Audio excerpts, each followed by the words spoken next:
Shalom,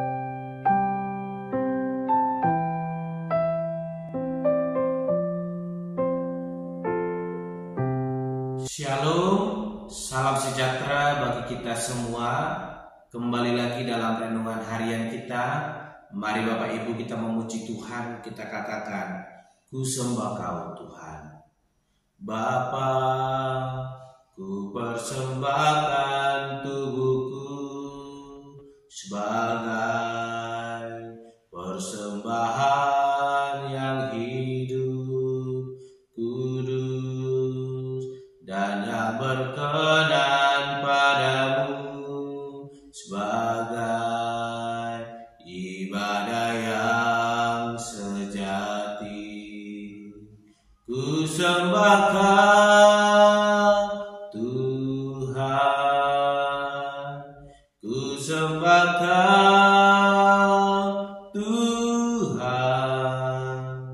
ku serahkan hidupku kepadamu untuk kemuliaan nama-Mu.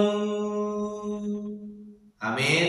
Mari Bapak Ibu kita membuka Alkitab kita dari kitab 2 Tawarik pasal yang ke-34 ayat pertama sampai dengan yang ke-13.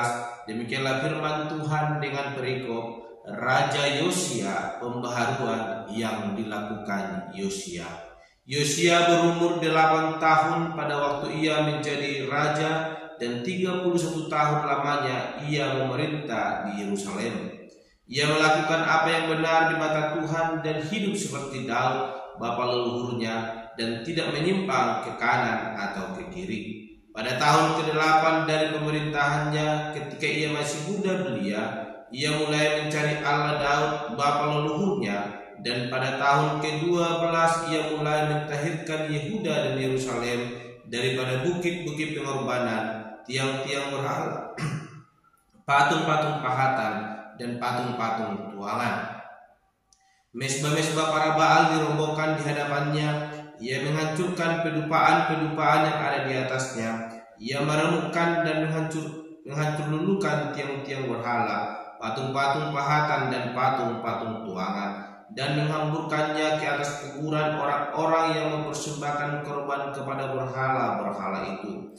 Tulang-tulang para imam dibakarnya di atas mesbah-mesbah mereka. Demikianlah ia mentahirkan Yehuda dan Yerusalem, juga di kota-kota Manasye, Efraim, dan Simeon, sampai di kota-kota Naftali yang di mana-mana telah menjadi reruntuhan. Ia merobohkan segala mesbah dan tiang berhala, meremukkan segala patung pahatan, serta menghancurkannya dan menghancurkan semua pedupaan di seluruh tanah Israel. Sesudah itu ia kembali ke Yerusalem. Pada tahun ke-18 dari pemerintahannya, setelah selesai mentahirkan negeri dan rumah Tuhan, ia menyuruh Safan bin Azalya dan Maaseya penguasa kota, serta Yoa bin Yoahas bendahara negara untuk memperbaiki rumah Tuhan Allahnya. Maka datanglah mereka kepada imam besar Hilkia dan menyerahkan kepadanya uang yang telah dibawa ke rumah Allah dan yang telah dikumpulkan oleh orang-orang Lewi, yakni oleh para penjaga pintu dari orang-orang Manasye dan Efraim, dan dari semua orang yang masih tinggal dari Israel, pula dari seluruh orang Yehuda dan Benyamin, dan dari penduduk di Yerusalem. Uang itu diberikan mereka ke tangan para pekerja yang diangkat untuk mengawasi rumah Tuhan, dan mereka itu yang bekerja dalam rumah Tuhan mengeluarkannya untuk membetulkan dan memperbaiki rumah itu. Mereka memberikannya kepada tukang-tukang kayu dan tukang-tukang bangunan, supaya tukang-tukang itu membeli batu pahat dan kayu untuk tupai-tupai dan untuk memasang balok-balok pada gedung-gedung yang oleh raja-raja Yehuda dibiarkan roboh. Orang-orang itu melakukan pekerjaan itu dengan setia. Orang-orang yang diangkat menjadi pengawas mereka ialah Yahat dan Obadya, orang-orang Lewi dari Bani Merari, sedangkan Zakaria dan Mesulam dari Bani Kehat mengepalai semua. Dan semua orang Lewi yang pandai memainkan alat musik mengepalai kuli-kuli dan mengiringi semua tukang dalam pekerjaan apapun. Dari antara orang-orang Lewi itu ada yang menjadi panitera, pengatur atau penunggu pintu gerbang. Amin. Bapak Ibu saudara terkasih dalam nama Tuhan Yesus Kristus, kita kembali merenungkan firman Tuhan, dan saat ini saya memberikan tema bagi kita semua, yaitu setialah mencari dan melakukan kehendak Tuhan. Sekali lagi, setialah mencari dan melakukan kehendak Tuhan. Bapak Ibu saudara terkasih dalam nama Tuhan Yesus Kristus, hal yang luar biasa boleh kita renungkan pada hari ini. Bagaimana kebenaran firman Tuhan mengajarkan kepada kita melalui Raja Yosia. Di masa mudanya dia sudah menjadi raja, dan di masa mudanya juga ia boleh mencari kehendak Allah dan setia melakukan kehendak Allah.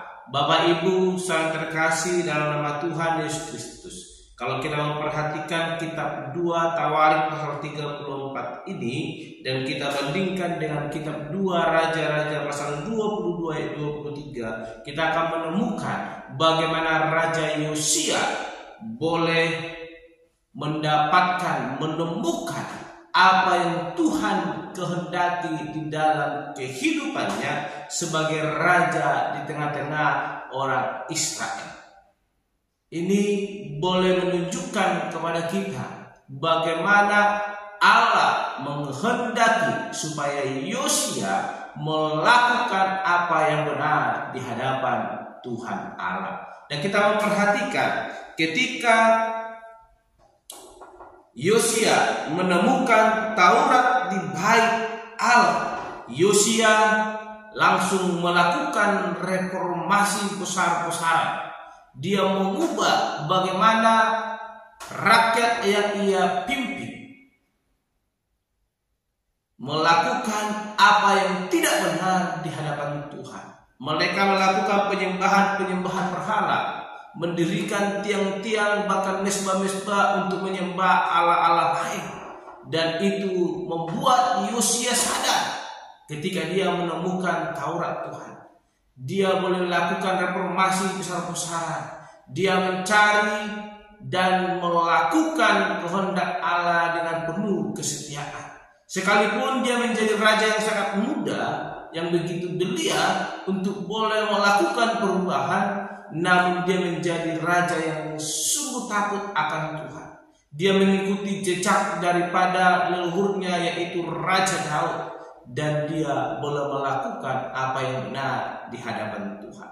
Bapak Ibu saya terkasih dalam nama Tuhan Yesus Kristus, apa hal yang boleh dilakukan oleh Yosia untuk boleh mencari atau setia mencari dan melakukan kehendak Tuhan?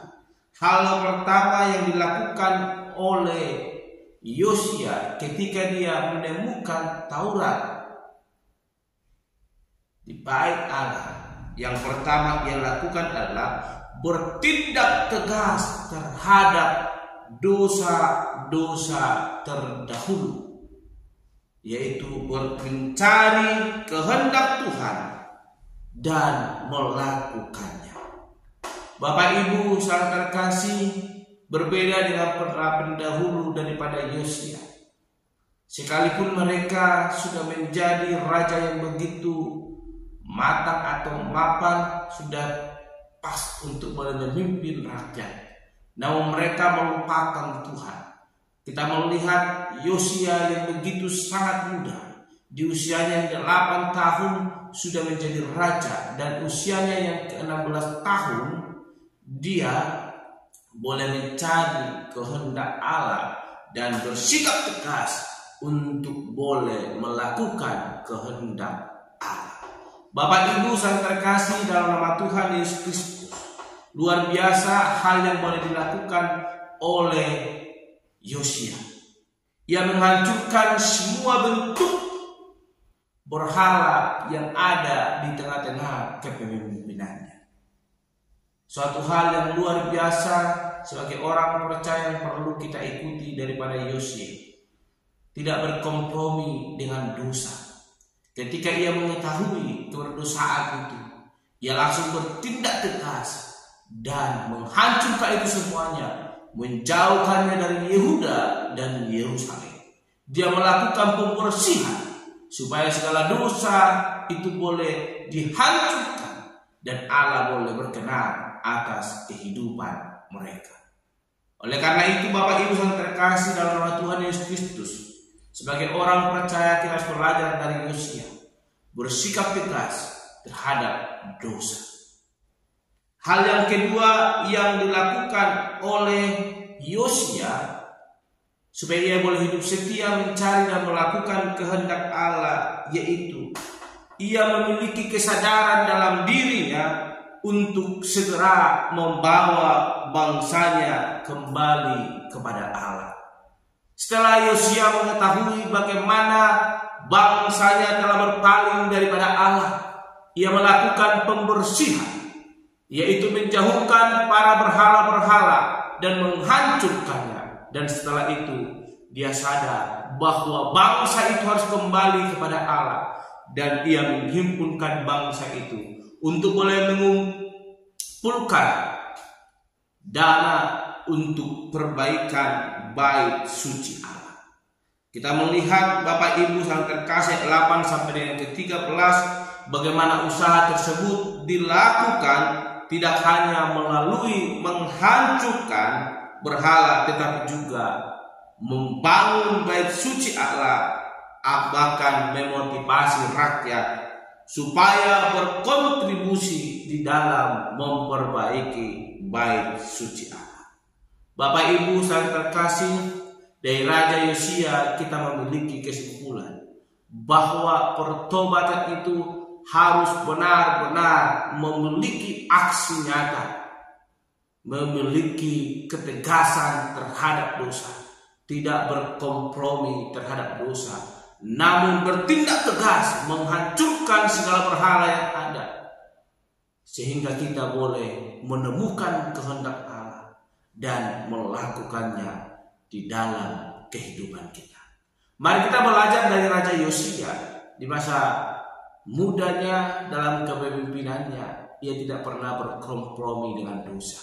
Ketika ia mengetahui keberdosaan itu, dia dengan setia mencari dan melakukan kehendak Allah. Mari kita sebagai orang percaya juga demikian. Jangan pernah berkompromi dengan dosa, sekalipun itu untuk keuntungan kita, sebab Tuhan tidak menginginkan atau mengindahkan orang yang demikian.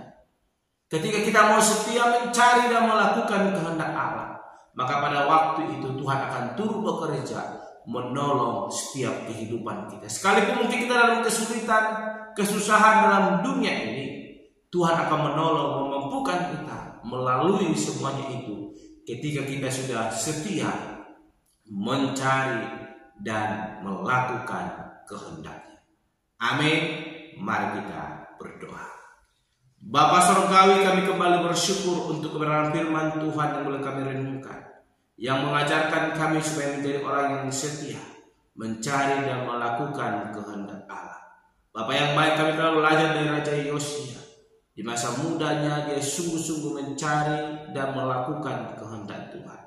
Biarlah kiranya lewat kebenaran firman Tuhan yang boleh kami renungkan, boleh mengajarkan kami supaya memiliki iman yang semakin teguh di hadapan Tuhan, dan boleh senantiasa terus dengan setia mencari dan melakukan kehendak Tuhan. Terpuji termulia Engkau Bapa. Di dalam nama Tuhan Yesus Kristus kami berdoa dan menutur renungan pada hari ini. Haleluya. Amin. Shalom Bapak Ibu. Tuhan Yesus memberkati.